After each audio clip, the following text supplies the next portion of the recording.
Good day, Deep in Word family. Welcome to day 87 of our Bible study review. Today we are going through chapters 19 through 21 of 1 Samuel.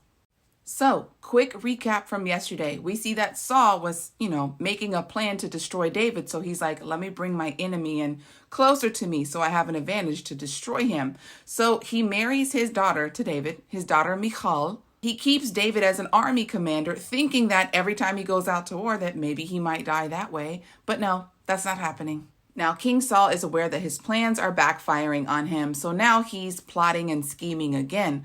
Now he takes all of his servants, and his son Jonathan is in the room, and he openly makes a plan to kill David.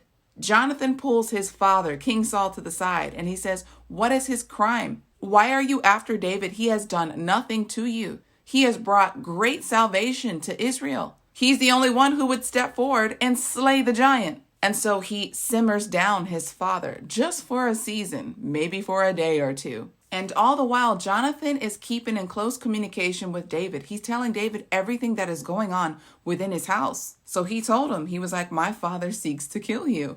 Then he returns back to him and lets him know that he has talked some sense into his father. So then he presents David to Saul again. But then he goes out for war. There's more battle with the Philistines, and it says that David is successful. So he returns back to the house of Saul, and this evil spirit comes upon Saul once again. And so David is over there playing the lyre, probably playing the harp, trying to soothe King Saul, and he takes his spear and tries to pin David to the wall once again. But David ducked and dodged that thing one more time. Now King Saul is plotting again. He sends messengers to the house of David. And Michal warns David. She says, "If you don't get up and flee, you won't have a life." So she helps him down the window. She makes an idol and she puts goat's hair on top of it. And when the messengers of King Saul came to check on David, she said, "He is sick."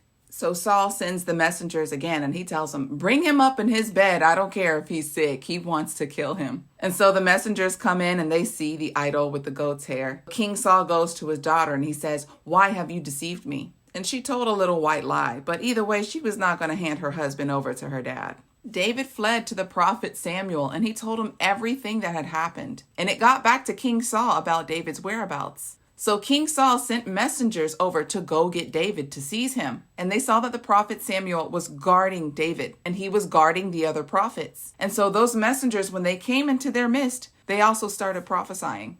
All of King Saul's plans are backfiring on him. He sends more messengers. They come and they start prophesying as well. So then here comes King Saul, and he thinks that he's going to get the job done himself since nobody else is able to overcome and get David. And so he comes on a mission to go get David, and the spirit of Elohim comes on him, and it says that he strips his clothes off, and he's laying down, and he's prophesying all day and all night. Look, let me tell you something. Do not mess with the anointing. When the Father has anointed someone for a purpose to fulfill it in the earth, nothing and no one is going to come against that plan. So if you don't make the choice to go and sat down somewhere, his spirit will make you sat down somewhere.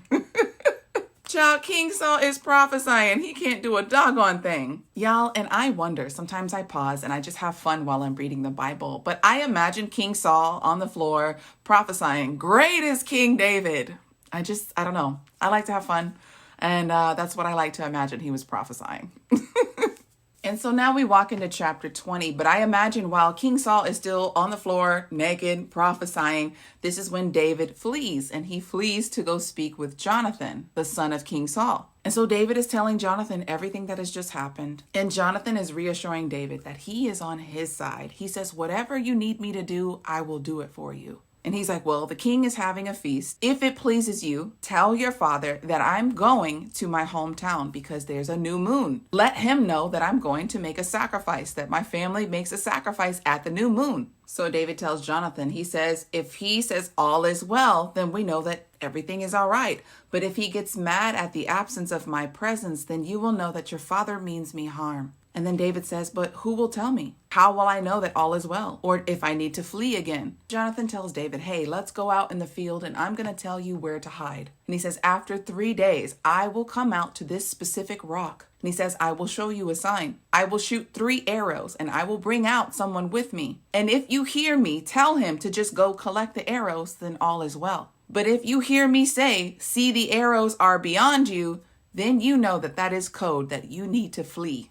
And so the first night came for the feast, and David was not at his place at the table. King Saul said nothing on the first night.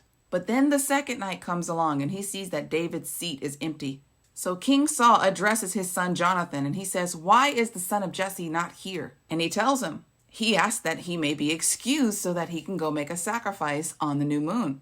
King Saul gets angry, and he says, "You think I don't know that you're choosing him over me?" He calls him a son of a perverse woman, and he takes his spear and he tries to kill his own son Jonathan. But Jonathan flees. Then he goes out and he gives the signal to David. After Jonathan gives David the signal, they come together and they speak. They reaffirm the covenant that they made to be kind to one another for all of their days. And Jonathan tells David to flee. Now we walk into chapter 21 and we see that David flees to Nob, and he goes to the priest Ahimelech, and he tells him that he's on secret business of the king, and he asks him for bread, and the only bread that is available is the table of showbread. And so the priest asks him, he says, "Have you been clean? Have you kept yourself from women?" And he tells him yes. And then David tells him, he says, "I don't have weaponry. I had to leave quickly on this secretive kingly business." And he asked him, he goes, "Do you have any weaponry near?" And he says, "Well, only the weapons that you brought after defeating Goliath." So David takes the weaponry of Goliath. The chapter ends with David fleeing to Gath, in the land where King Achash is. And all of the people ask, "Isn't this David? Isn't this the one who slain the giant?" David feared what they would think of him, so he started to act like a crazy madman, so that their defenses would come down. We see that David is being attacked and he has to flee for his life. And although the anointing rests on David, this doesn't mean that he goes without trouble. It just reminds me that our Messiah said that he would be with us through our troubles. He promised us that we would have tribulation, but that he would be there with us every step of the way. And we see that this is so true with David. He's fleeing for his life left and right. He's constantly on the run. But each time that there's an attempt to end his life, it doesn't work out. That should reassure us in our own lives, because we're not promised a life without trouble. Just know that the enemy's plans will backfire on his own head.